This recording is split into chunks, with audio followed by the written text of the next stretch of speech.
You listened to an album. Yeah. Okay. You listened to a album called Perverts by Ethel Cain. Yeah. So, okay. I want to preface this by saying here on the Media Boat podcast, in the thoughts section, the, whenever we do a thought about something, a phrase that we often say is, your mileage may vary. Um, this album might be the most your mileage may vary of anything we've ever talked about on this show. I'm sorry. We talked about hundreds of beavers, and that Yes. was a very miles may vary. Yeah, but hundreds of beavers is at least something you can put in front of most people, and they will at least think some of it is funny or charming. Um, Perverts, the new album by Ethel Cain, it has the exact opposite effect, I would bet, on most people. So for context, if you're not familiar with Ethel Cain, in 22, she released an album called, oh shit, what's the name of the album? Anyway, That's a great name for an album, especially to be followed up by Perverts. right. Hold on. I, I remember I, that I'd like this, someone to actually put out that album. Just how, oh shit, what's the name of that album? yeah, that's pretty good actually. So yeah, her album was called Preacher's Daughter, and it included the single American Teenager. That was a pretty big hit in kind of like the indie scene and gained her a big cult following on the internet. She kind of became someone who was lumped into the larger scene of pop girls, quote unquote, that kind of came about in the early 2020s.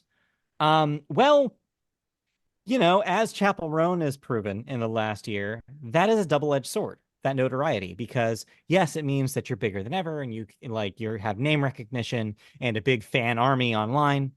But of course, the downside of that is it gives you maybe unwarranted attention and maybe fan attention and maybe fan abuse. And maybe at your concert, people can't stop shouting at you and when you just want to be able to perform your music. The thing is about the thing is about Ethel Cain is that she doesn't really write pop music. She never has.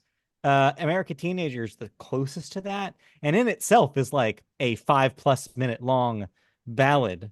It's not an accessible record. So all of this kind of combined to where she decided to do the inevitable, like what a lot of pop stars do when they're kind of maybe not happy with the pop star branding that they've been associated with and rebel against that. So she took an already relatively inaccessible record and put out an even more inaccessible record. What Perverts actually is an hour and a half, and it is mostly ambient drone music. So a lot of noise, a lot of experimental noise, like a lot of, not a whole lot of singing. But when there is singing, it is also kind of covered in static and is very vague and poetic.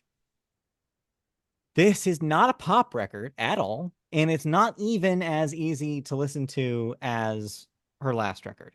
So basically, this is a giant sign saying, I am not the pop star you were looking for. And you know what? I didn't hate it.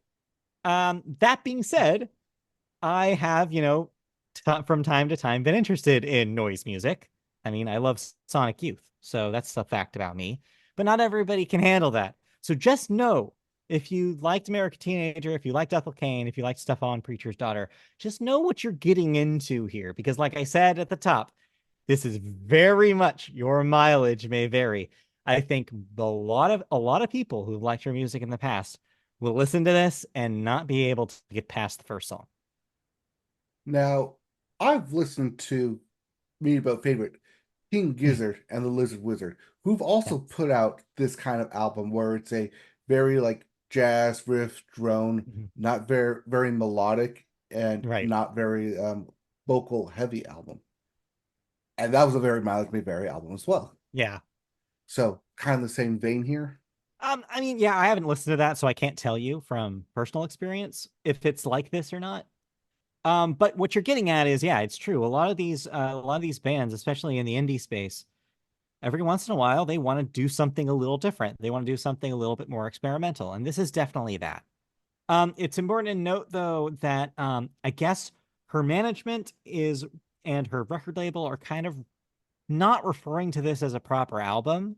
And one of the write-ups I read over the past couple days, I think it was Stereo Gum. I want to credit them so that way I'm not just like stealing this.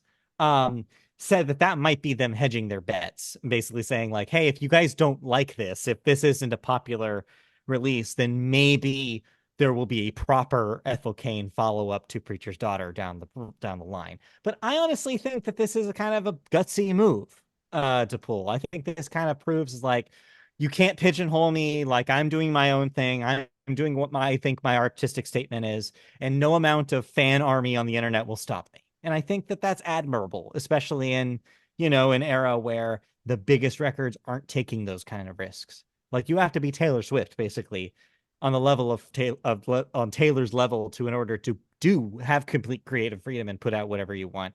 And so the fact that Ethel Cain is doing that at kind of a lower rung of fame is still impressive to me.